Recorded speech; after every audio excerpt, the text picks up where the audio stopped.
ചുറ്റുവട്ടത്തിലേക്ക് വീണ്ടും സ്വാഗതം. ആഫ്രിക്കൻ നാട്ടു ഭാഷക്കാർക്കിടയിൽ ഒരു നാടോടി കഥയുണ്ട്. അതിങ്ങനെയാണ്. പണ്ട് മനുഷ്യർക്കൊക്കെ പച്ചവിരലുണ്ടായിരുന്നു. പച്ചവിരൽ ഉണ്ടായിരുന്നത് കൊണ്ട് മേൽത്തരം വിത്തുകൾ അവർ തൊട്ടറിഞ്ഞു, സസ്യങ്ങളുടെ ഗുണങ്ങൾ അവർ തിരിച്ചറിഞ്ഞു. അവർ ഏതെങ്കിലും വിത്ത് പാകുമ്പോൾ അത് അങ്ങേറ്റം സമ്പന്നതയോടുകൂടി മുളച്ച് വളർന്നു വന്നു. ഇനി അവർ ഏതെങ്കിലും കമ്പ് കുത്തിക്കഴിയുമ്പോൾ പെട്ടെന്ന് തളർത്തു വന്നു, കനികളായി, പൂക്കളായി, അങ്ങനെ കിനാവിന് സദൃശമായ ഒരു ലോകം സൃഷ്ടിക്കപ്പെട്ടു. ദുർഭൂതങ്ങൾക്ക് കടുത്ത അസൂയ. മനുഷ്യരിങ്ങനെ സമ്പദ് സമൃദ്ധിയിൽ നിന്നും സമ്പൽ സമൃദ്ധിയിലേക്ക് സഞ്ചരിച്ചുകൊണ്ടിരിക്കുകയാണ്. അതുകൊണ്ട് അവരുടെ വളർച്ചയെ തടസ്സപ്പെടുത്തണം. ദുർഭൂതങ്ങൾ മനുഷ്യരെ സമീപിക്കുന്നു, ഗ്രാമമുഖ്യനെ പ്രലോഭിപ്പിക്കുന്നു. സ്വർണ്ണക്കട്ടകൾ തരാം, അതിന് സമ്മാനമായിട്ട്, പ്രതിഫലമായിട്ട് ആ പച്ചവിരൽ മുറിച്ച് നൽകുക. സ്വർണത്തിന് മുമ്പിൽ കണ്ണ് ചിമ്മാതെ നോക്കിയ ആൾക്ക് പിന്നെ കാലിടറിപ്പോയി. അയാൾ സ്വർണം വാങ്ങി പച്ചവിരൽ തിരികെ കൊടുത്തു ദുർഭൂതങ്ങൾക്ക്. എല്ലാവരും സ്വർണം വാങ്ങാൻ വേണ്ടി പച്ചവിരലുകൾ ഇല്ലാതാക്കി. അവസാനം അങ്ങേയറ്റത്തെ പച്ചപ്പിൻ്റെ ലോകം മരുഭൂമിയായി മാറി.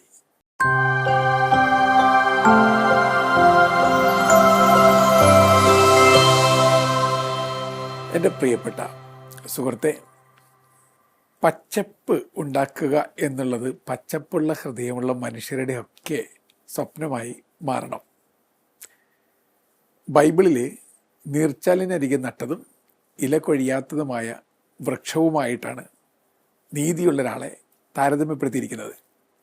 ദേവാലയത്തിൻ്റെ ഇരുപുറത്തു നിന്നും ഒഴുകുന്ന നിർജ്ജരിയിൽ, നീരുറവയിൽ നിന്ന് പുറത്തേക്കൊഴുകുന്ന അരുവി, അരുവിയുടെ ഇരുപുറങ്ങളിലും സമൃദ്ധമായ ജീവൻ. അവിടെ പച്ചപ്പുണ്ടായിരുന്നു. വീണ്ടും രാവും പകലും ദൈവവചനം ധ്യാനിക്കുന്ന വ്യക്തി നല്ല വൃക്ഷം പോലെ, ജീവൻ്റെ വൃക്ഷം, ജ്ഞാനത്തിൻ്റെ വൃക്ഷം.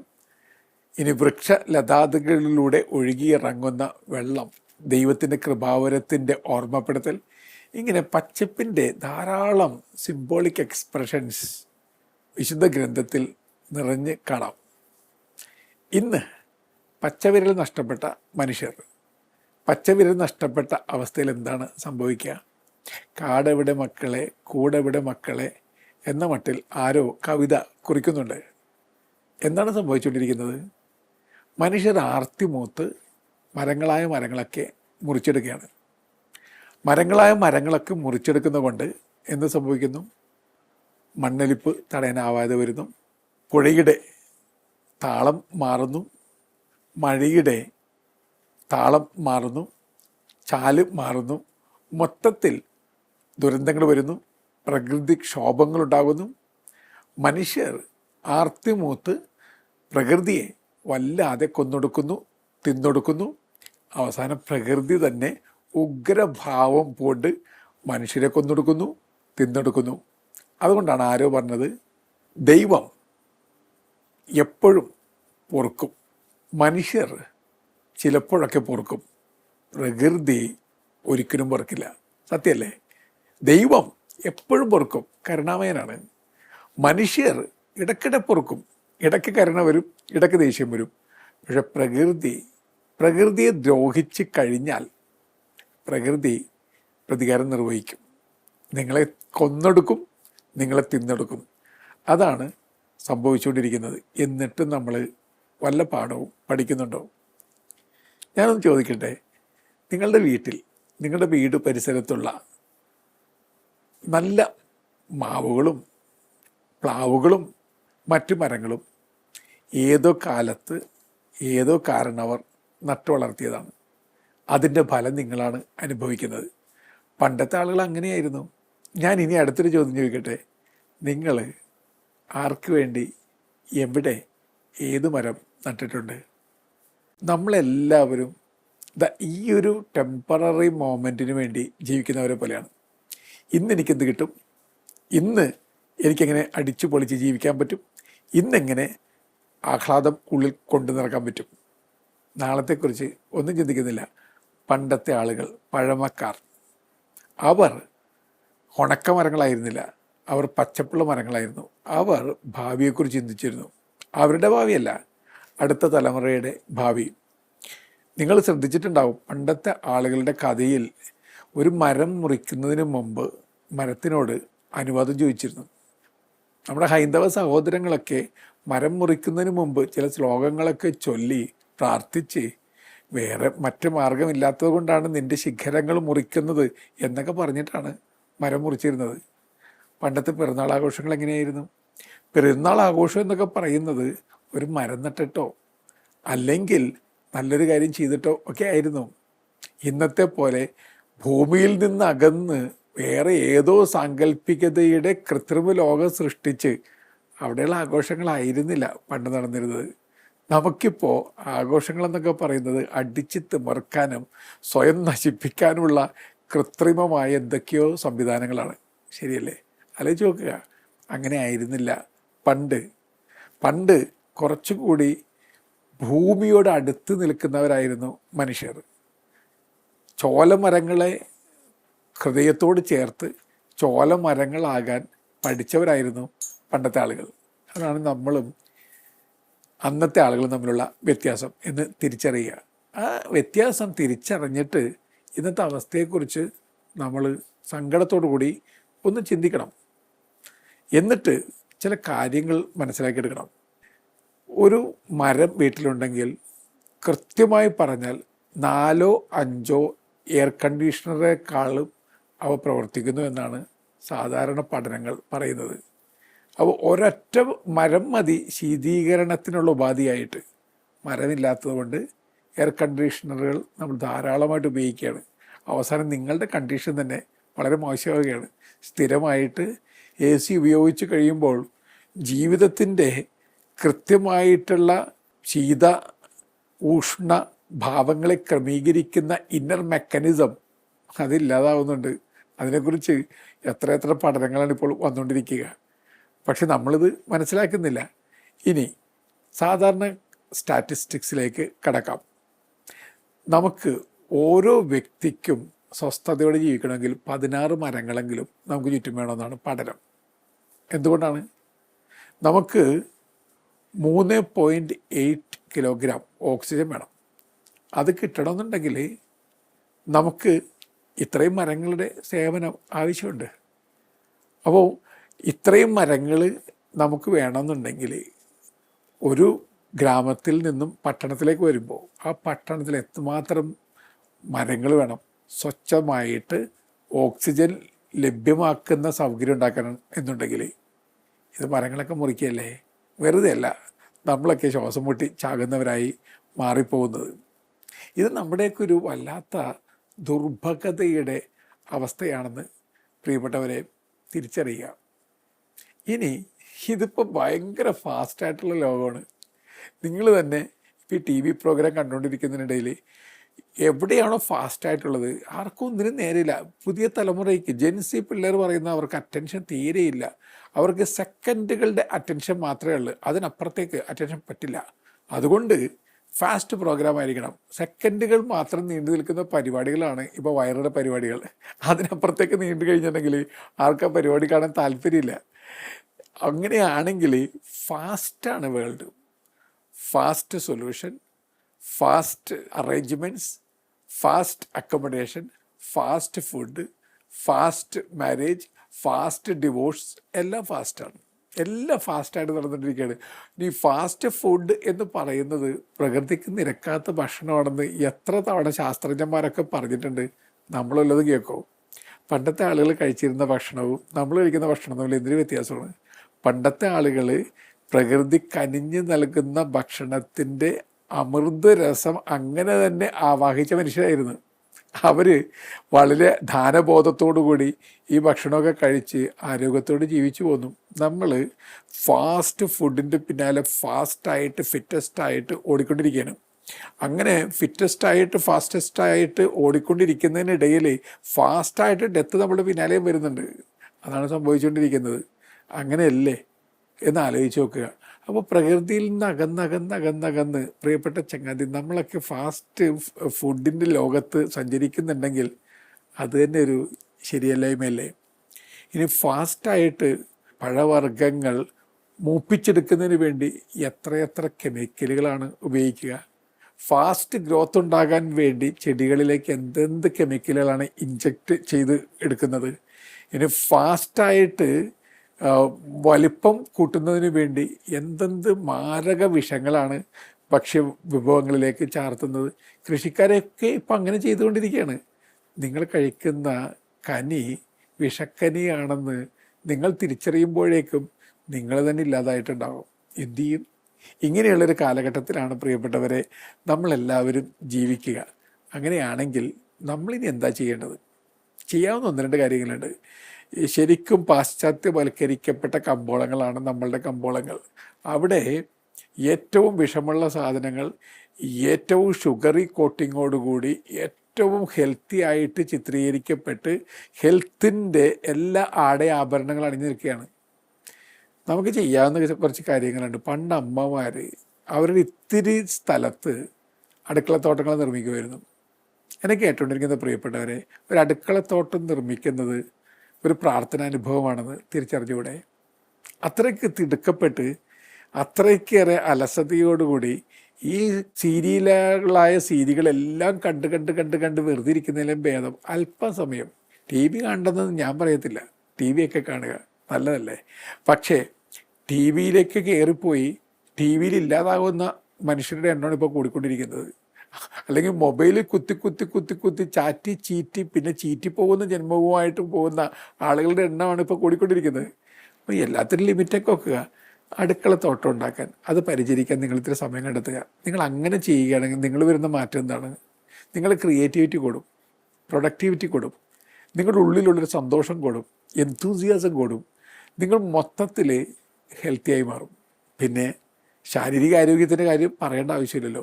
നിങ്ങൾ സ്വന്തമായിട്ട് പ്രൊഡ്യൂസ് ചെയ്യുന്നു, നിങ്ങൾ ഭക്ഷിക്കുന്നു, നിങ്ങളുടെ വീടിന് മൊത്തം ആരോഗ്യത്തിൻ്റെ ഒരവസ്ഥയുണ്ടാകുന്നു. അങ്ങനെയാണെങ്കിൽ അങ്ങനെ ഒരു കാര്യം തുടങ്ങി വെക്കുന്നത് വളരെ നന്നായിരിക്കില്ലേ? ആലോചിച്ച് നോക്കുക. അതുപോലെ തന്നെ നമ്മുടെ കൊച്ചുങ്ങളെയൊക്കെ കോച്ച് പൊട്ടറ്റോസ് ആക്കി നമ്മൾ മാറ്റിക്കൊണ്ടിരിക്കണം. അമേരിക്കക്കാരുടെ പ്രയോഗമാണ്. അതായത് ടി വിക്ക് മുമ്പിൽ, കമ്പ്യൂട്ടറിന് മുമ്പിൽ, മൊബൈലിന് മുമ്പിൽ അടങ്ങിയിരിക്കുന്ന പോലെ കുഞ്ഞുങ്ങൾ ഒരു വലിയ കസാരയിൽ അങ്ങനെ ഇരിക്കുകയാണ്. ആ കോച്ചിൽ അവർ പൊട്ടാറ്റോ പോലെ, ഉരുളക്കിഴങ്ങ് പോലെ ഇരിക്കുകയാണ്, തടിച്ച് വീർത്ത്. ഞാൻ ഇത് പറയുമ്പോൾ ബോഡി ഷേമിങ് എന്ന പുതിയ പദമൊക്കെ നിങ്ങൾ ഉപയോഗിക്കുമോ? ഒരാൾ തടിച്ച് വീർത്തിരുന്ന് കഴിഞ്ഞാൽ അയാളുടെ അനാസ്ഥ കൊണ്ടാണ് അങ്ങനെ സംഭവിച്ചതെന്ന് ശാസ്ത്രം പറഞ്ഞാൽ പോലും നമ്മൾ പറയും, അയാളെക്കുറിച്ച് അങ്ങനെ പറയരുത്, my body my right my privilege എന്നൊക്കെയാണ് പറഞ്ഞുകൊണ്ടിരിക്കുന്നത്. എൻ്റെ അവകാശം, എൻ്റെ ബോഡി എന്നൊക്കെ നമ്മളിങ്ങനെ പറഞ്ഞുകൊണ്ടിരിക്കുകയാണ്. അതിലൊക്കെ കുറേ നുണകളുണ്ട് എൻ്റെ പ്രിയപ്പെട്ടവരെ. ഒരു പണിയും ചെയ്യാതെ വെറുതെ തിന്ന് അതും ഈ ഫാസ്റ്റ് ഡെത്ത് തരുന്ന ഭക്ഷണം കഴിച്ചിരിക്കുമ്പോൾ നിങ്ങളൊരു കോച്ച് പൊട്ടറ്റയായി മാറിക്കഴിയുമ്പോൾ നിങ്ങൾക്ക് പൊണ്ണത്തടിയൊക്കെ വന്നെന്ന് വരാം. അതിന് അസുഖമെന്നൊന്നും പറഞ്ഞേക്കരുത്, അനാസ്ഥയാണ് അതിൻ്റെ പ്രധാനപ്പെട്ട കാര്യം. അങ്ങനെയാണെങ്കിൽ നമ്മുടെ കുഞ്ഞുങ്ങളെയൊക്കെ ഭൂമിയുമായി ടച്ചുള്ള മനുഷ്യരാക്കി മാറ്റുക. അവർക്ക് ഈ കാറ്റിൻ്റെ തലോടൽ അന്യമാക്കി കളയണോ? അവർക്ക് സൂര്യപ്രകാശം അന്യമാക്കി കളയണോ? അവർക്ക് ഭൂമിയുടെ നനുനനുത്ത ആ പ്രതലത്തിൽ തൊട്ട് തലോടി നടക്കാനുള്ള ഒരു അവസരം നിഷേധിച്ച് കളയണോ? അവർ മനുഷ്യരായി ജീവിക്കാനുള്ള അവസരം വേണ്ടെന്ന് വെക്കണോ? അവർക്ക് ചേറിൻ്റെ ഗന്ധം അന്യമാക്കി കളയണോ? ഈ ചേറിൻ്റെ ഗന്ധമൊക്കെ അത്രയ്ക്ക് മോശമായ കാര്യങ്ങളാണോ? അപ്പം അതുകൊണ്ട് ഇടയ്ക്കിടയ്ക്ക് നമ്മുടെ കുഞ്ഞുങ്ങളെയൊക്കെ പ്രകൃതിയുമായി അടുപ്പിക്കുക. ജപ്പാൻകാർക്ക് കാട്ടിലെ യാത്ര സാധാരണ ഓഫീസ് തൊഴിലാളികൾക്ക് മാസത്തിലൊരിക്കലെങ്കിലും മസ്റ്റാണ്. സാലറിയോടുകൂടി കാട്ടിലെ യാത്രയ്ക്ക് വേണ്ടി ഈ ഓരോ കമ്പനിക്കാരും അവർ പറഞ്ഞു വിടും. കാരണം അതൊരു മസ്റ്റാണ്. നിങ്ങൾ കാട്ടിലൂടെയൊക്കെ യാത്ര ചെയ്യുമ്പോൾ അല്ലെങ്കിൽ പ്രകൃതിയുമായി സഹവസിക്കുന്ന വിധത്തിൽ കുറേ സമയം ചെലവഴിച്ച് കഴിയുമ്പോൾ എന്ത് മാറ്റം നിങ്ങളിലുണ്ടാവുക? നിങ്ങളുണ്ടാകുന്ന മാറ്റം നിങ്ങളിൽ എൻഡോർഫിൻ കൂടുതലായിട്ട് വരും, ഓക്സിറ്റോസിൻ കൂടുതലായിട്ട് വരും, നിങ്ങൾ കെമിക്കൽ ചേഞ്ചസ് വളരെ പോസിറ്റീവായി മാറും, നിങ്ങൾ കുറച്ചും കൂടി ആരോഗ്യമുള്ള വ്യക്തികളായിട്ട് മാറും. ഈവൻ നിങ്ങളുടെ ഓർമ്മശക്തി കൂടും, നിങ്ങളുടെ ബ്രെയിൻ പവർ കൂടും, നിങ്ങളുടെ സ്നേഹഭാവങ്ങൾ കൂടും. ഇതൊക്കെ സാധാരണ പഠനങ്ങൾ നൽകുന്നതാണ്. നിങ്ങൾ പ്രകൃതിയുമായിട്ട് ഒരു ബന്ധവുമില്ലാതെ യന്ത്രങ്ങളുടെ ലോകത്ത് ചടഞ്ഞിരിക്കുകയാണെങ്കിൽ അവിടെ പുതിയ പിറവിയൊന്നും ഉണ്ടാവുന്നില്ല. മറിച്ച് ഓരോ ദിവസവും നിങ്ങൾ മെഷീനറി ആയി മാറിക്കൊണ്ടിരിക്കുകയാണ്. യന്ത്രം, വെറും റൊബോട്ടിക് ജന്മം. അങ്ങനെ വേണോ നമ്മുടെ ജീവിതങ്ങൾ? അങ്ങനെയായി മാറണോ? ഈ ചോദ്യത്തിന് നിങ്ങൾ ഓരോരുത്തരും പ്രിയപ്പെട്ടവരെ ഉത്തരം കണ്ടെത്തുക. വൃക്ഷ ആയുർവേദം എന്ന പുരാതന ഗ്രന്ഥമുണ്ട്. നമ്മുടെ ആചാര്യന്മാരൊക്കെ വർഷങ്ങൾക്ക് മുമ്പ് എഴുതിയിട്ടുള്ള പുസ്തകമാണത്. വൃക്ഷ ആയുർവേദം, അതായത് വൃക്ഷങ്ങളെ സംരക്ഷിക്കുന്നതിന് വേണ്ടിയുള്ള ഓരോ കാര്യങ്ങളെ പ്രതിപാദിക്കുന്ന പുസ്തകമാണത്. അതിൽ പറയുന്നുണ്ട്, ഒരു മരം നടുന്നത് 10 കിണർ കുഴിക്കുന്നതിനും 10 മക്കൾക്ക് ജന്മം കൊടുക്കുന്നതിനും തുല്യമാണ്. സത്യമല്ലേ? നിങ്ങൾ മരിക്കും, ഞാനും മരിക്കും. മരിക്കുന്നതിന് മുമ്പ് എന്തെങ്കിലും പിന്നിൽ അവശേഷിപ്പിക്കണം. നല്ലൊരു പാട്ട് കമ്പോസ് ചെയ്യാനോ എഴുതാനോ പറ്റിയില്ല എന്ന് വരാം ഒരുപക്ഷെ. നല്ലൊരു പുസ്തകം എഴുതാനോ പ്രസിദ്ധീകരിക്കാനോ പറ്റിയില്ല എന്ന് വരാം. നല്ലൊരു സിനിമ എടുക്കാനോ പറ്റിയില്ലെന്ന് വരാം. നല്ലൊരു പ്രസംഗം പറയാൻ പറ്റിയില്ലെന്ന് വരാം. പക്ഷേ ഇതൊന്നും പറ്റിയില്ലെങ്കിലും ഒരു മരം നടാൻ പറ്റില്ലേ? ഒരു മരം നട്ട് കഴിഞ്ഞാൽ മരം ഒരു വരമായി മാറില്ലേ? അങ്ങനെയൊക്കെ നമുക്ക് ഈ ലോകത്തെ കുറച്ചുകൂടി സുന്ദരമാക്കി തീർക്കാൻ പറ്റില്ലേ? സാധിക്കേണ്ടതാണ്. അങ്ങനെയൊക്കെ ഒന്ന് ചിന്തിച്ച് നോക്കുക. എൻ്റെ പ്രിയപ്പെട്ട ചങ്ങാതി, ഭൂമിയിൽ നിന്ന് അകന്നു പോകുന്നവർ ദൈവത്തിനോട് എങ്ങനെയാണ് അടുക്കുന്നത്? ഭൂമിയോട് അടുക്കുന്നവരല്ലേ ദൈവത്തോട് അടുക്കുക. ഒരു മരത്തിൻ്റെ ചില്ലയെ തൊടാൻ പറ്റാത്തവന് ദൈവത്തിൻ്റെ കയ്യെ തൊടാൻ പറ്റുന്നത് എങ്ങനെയാണ്? അതുകൊണ്ട് ഭൂമിയോട് അടുക്കുക, ദൈവത്തോട് അടുക്കുക, മനുഷ്യരോട് അടുക്കുക. അടുപ്പങ്ങളാകട്ടെ നിങ്ങൾ ഇനി നിർവചിക്കേണ്ടത്. ബൈബിളിലെ ഫോറസ്റ്റ് മാൻ ആരാണെന്ന് ചോദിച്ചു കഴിഞ്ഞാൽ പെട്ടെന്ന് ഉത്തരം നൽകാൻ പറ്റും. യെശയ്യാ ദീർഘദർശി. ഈ യെശയ്യാ പ്രവാചകൻ ശരിക്കും ഒരു വനമനുഷ്യനാണ്. കാരണം മരുഭൂമിയിൽ മരങ്ങൾ നട്ടുപിടിപ്പിക്കുന്നതിനെക്കുറിച്ചുള്ള പ്രതിപാദ്യങ്ങൾ അദ്ദേഹത്തിൻ്റെ സംസാരത്തിൽ ധാരാളമായിട്ട് വരുന്നുണ്ട്. മാത്രമല്ല രക്ഷകനെ പോലും മരവുമായിട്ട് സങ്കല്പിക്കുന്നുണ്ട്. അപ്പോൾ പച്ചപ്പിൻ്റെ ഹരിതാഭമായൊരു അന്തരീക്ഷത്തെക്കുറിച്ച് ഈ ദീർഘദർശി സ്വപ്നം കണ്ടിരുന്നു. ജാദേവ് ഭായേങ് എന്നൊരു മനുഷ്യനാണ് the forest man of India എന്നറിയപ്പെടുന്നത്. ഇദ്ദേഹത്തെക്കുറിച്ച് കിടക്ക് നമ്മൾ അറിയുന്നത് വളരെ നല്ലതാണ്.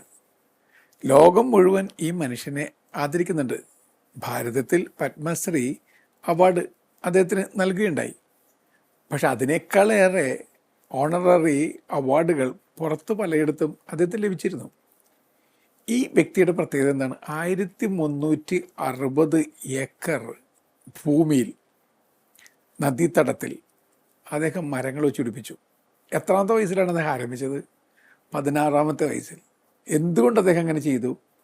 ഈ മരങ്ങളില്ലാതായി കഴിഞ്ഞാൽ ആളുകൾക്കുണ്ടാകാവുന്ന ദുരിതങ്ങൾ ചെറുപ്രായത്തിൽ 16 വയസ്സിൽ അദ്ദേഹം മനസ്സിലാക്കി.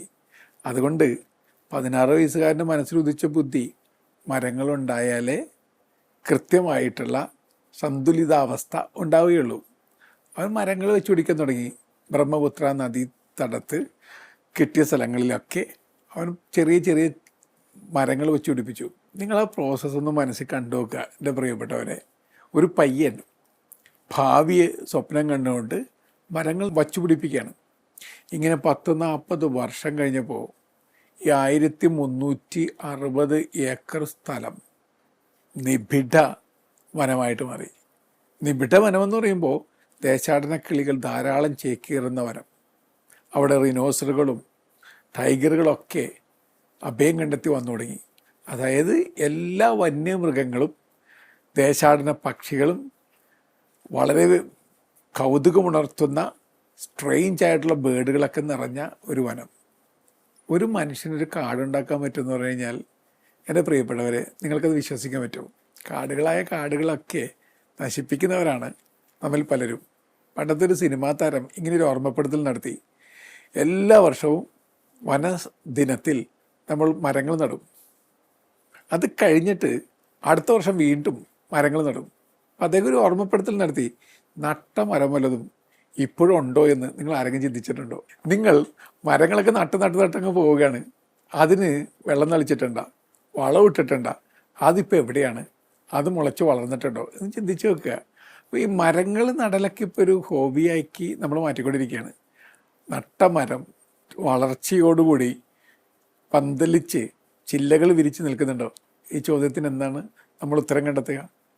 ബൈബിളിൽ 12 മരങ്ങളെക്കുറിച്ചെങ്കിലും പരാമർശമുണ്ട്. ബൈബിളിൽ നിറയെ വൃക്ഷങ്ങളുടെ സൗന്ദര്യത്തെക്കുറിച്ചുള്ള വർണ്ണനകളുണ്ട് എന്ന് നിങ്ങളൊന്ന് ധ്യാനപൂർവ്വം ചിന്തിക്കുക. ഓക്കുമരത്തെക്കുറിച്ചും പനയെക്കുറിച്ചും സിക്കമോറിനെക്കുറിച്ചും അത്തിവൃക്ഷത്തെക്കുറിച്ചും കടുകുമണിയെക്കുറിച്ചും ഒക്കെ കർത്താവിൻ്റെ ഉപമകളിലും മറ്റും നിറയുന്ന പ്രതിപാദ്യങ്ങളുണ്ട്. അതായത് ബൈബിള് തന്നെ പച്ചപ്പിൻ്റെ കൃപ നിറഞ്ഞ മഹാഗ്രന്ഥമാണ്. ബൈബിള് നമ്മളെ ഓർമ്മപ്പെടുത്തുന്നത് ദൈവം സൃഷ്ടിച്ചതെല്ലാം സുന്ദരമായിരുന്നു. ദൈവം സൃഷ്ടിച്ചത് അഴകില്ലാത്തതാക്കി രൂപാന്തരപ്പെടുത്താതിരിക്കുക, അതൊരു പ്രധാനപ്പെട്ട കാര്യം തന്നെയല്ലേ? നിങ്ങൾ ഈ ലോകത്തിലേക്ക് വന്നു, ലോകത്തിൽ നിന്ന് മടങ്ങിപ്പോകുന്നതിന് മുമ്പ് ഈ ലോകത്തെ കുറച്ചുകൂടി സുന്ദരമാക്കിയിട്ട് മടങ്ങിപ്പോവുക. അതിനെ സുന്ദരമാക്കാൻ പറ്റിയില്ലെങ്കിലും കുഴപ്പമില്ല, കുറച്ചുകൂടി മോശമാക്കാതിരിക്കുക. കേരളത്തിലെ നദികളിലൊക്കെ മാലിന്യജലം ഒരുപാട് ഒഴുക്കപ്പെടുന്നത് കൊണ്ട് ഏറ്റവും മലീമസമായ 10-35 നദികളിൽ നമ്മളുടെ നദികളും വന്ന് പെടുന്നുണ്ട് എന്നത് കണക്കാണ്. അതായത് ജീവൻ്റെ പ്രതീകമായ അരുവികളൊക്കെ മരണത്തിൻ്റെ പ്രതീകമായി മാറുന്ന കാഴ്ചകളുണ്ട്. കുറേ നാളുകൾക്ക് മുമ്പ് പ്രമുഖ ദിനപത്രങ്ങൾ ഒരു ഫ്രഞ്ചുകാരനെ കുറിച്ചുള്ള വാർത്ത പ്രസിദ്ധീകരിച്ചിരുന്നു. അയാൾ ദൈവത്തിൻ്റെ സ്വന്തം നാട് കാണാൻ വന്നാണ്. അവിടെ ഫോർട്ട് കൊച്ചിയിലൊക്കെ അയാളിങ്ങനെ കാഴ്ചകൾ കണ്ട് സന്തോഷിച്ച് നടക്കുന്നതിനിടയിൽ അവിടെയുള്ള അഴുക്ക് മാലിന്യ കൂമ്പാരം കണ്ട് ഞെട്ടിപ്പോയി. അയാളെന്താ ചെയ്തത്? അയാൾ ഏകദേശം 1 മാസത്തോളം ഈ നാട്ടിലുണ്ടായിരുന്നു. ഓരോ ദിവസവും രാവിലെ ഈ മനുഷ്യൻ പോയി തനിക്കാവുന്ന വിധത്തിൽ ചവറുകളൊക്കെ പെറുക്കിക്കളയും, വൃത്തിയാക്കും. അവിടെ വീണ്ടും ചവറ് വരുമെന്ന് അയാൾക്കറിയാം. അയാളെന്നാലും ഈ ഒരു പ്രോസസ്സിൽ ഏർപ്പെട്ടുകൊണ്ടിരുന്നു. അയാളെക്കുറിച്ചുള്ള വാർത്ത പത്രങ്ങളിൽ വന്നു. അയാൾ ഫ്രഞ്ച് കവിതയിൽ സുന്ദരമായൊരു വ്യാഖ്യാനം നടത്തി. അയാൾ പറഞ്ഞത് ഇങ്ങനെയാണ്: ഇരുട്ട് വരുമെന്നറിയാം, എന്നാലും വെട്ടത്തിൻ്റെ പ്രവൃത്തി ചെയ്യേണ്ടത് നമ്മുടെ കടമയല്ലേ? ശരിയാണ്. ചവറ് വരുമെന്നറിയാം, ചവറ് നീക്കൽ നമ്മുടെ കടമയല്ലേ? ഇരുട്ട് വരുമെന്നറിഞ്ഞുകൊണ്ട് വെട്ടത്തിൻ്റെ പ്രവൃത്തി ചെയ്യാതിരിക്കുന്നതിൽ അർത്ഥമുണ്ടോ? ഇങ്ങനെയൊക്കെ ചിന്തിക്കുന്ന കുറേ മനുഷ്യർ നമുക്ക് ചുറ്റിലുണ്ട് എന്നൊരു ഓർമ്മപ്പെടുത്തലുണ്ടാവണം. ക്യൂബ മരങ്ങളൊക്കെ നശിച്ച് വല്ലാതെ വ്രണിതമാക്കപ്പെടുന്നൊരു സമയത്ത് ക്യൂബൻ കവി വെർജീലിയോ പിനിയേര ഇങ്ങനെ കവിത എഴുതി: നശിച്ചു തുടങ്ങുന്ന മരിച്ചു തുടങ്ങുന്ന പിതൃദേശത്തെ കാണാൻ, പിതാവിനെ കാണാൻ ഞാൻ വന്നിരിക്കുകയാണ്. ആ കവിതയിൽ ദുഃഖങ്ങളായിരുന്നു. ഇന്ന് ക്യൂബയിൽ നിങ്ങൾ ചെന്ന് കഴിഞ്ഞാൽ മരങ്ങളൊക്കെ നട്ടുപിടിപ്പിച്ച് പച്ചപ്പിനകത്തെ പച്ചപ്പുള്ള ജീവിതങ്ങളും കൊണ്ട് സമ്പന്നമായി ആ ചെറു രാജ്യം മാറിക്കഴിഞ്ഞു. നമ്മുടെ നാട്ടിൽ പച്ചപ്പ് ഓരോ ദിവസവും നഷ്ടപ്പെട്ടു പോകുന്നു. പ്രകൃതിയിൽ മാത്രമല്ല, മനുഷ്യ ഹൃദയങ്ങളിലും ഉണക്ക മരങ്ങളും ഉണക്ക ഹൃദയങ്ങളും ഉണക്ക സംസ്കാരങ്ങളുമായിട്ട് മൊത്തം മാറിക്കൊണ്ടിരിക്കുകയാണ്. അതിനൊരു മാറ്റം വരണം. പച്ചപ്പിലേക്ക്, ദൈവത്തിൻ്റെ കൃപ നിറഞ്ഞ പച്ചപ്പിലേക്ക് നമ്മളും യാത്ര നടത്തണം. നല്ല യാത്ര നേരുന്നു.